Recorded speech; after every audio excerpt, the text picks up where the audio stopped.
If not now, when? The Zapruder film shows a Secret Service agent turning around and blowing JFK's brains out.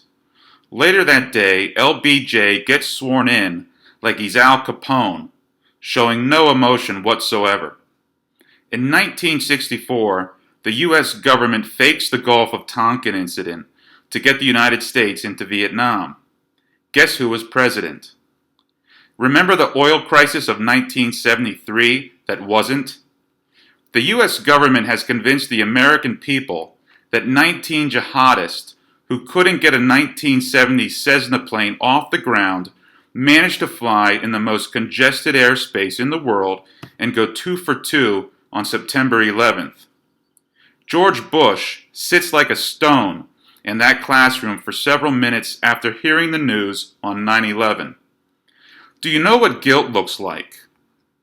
Donald Rumsfeld announced $2.3 trillion in military funds is mysteriously unaccounted for on September 10, 2001. The very next day, guess which part of the Pentagon purported to house the records by which these missing funds could be accounted for is destroyed in the attacks. Ring ding ding ding ding! We have a winner. Before the 2008 financial crisis, our banks were handing out mortgages like ice cream cones. How many wizards did it take to see where that was headed? A friend of mine saw with his own eyes in Afghanistan our military guarding poppy fields as far as the eye can see and beyond.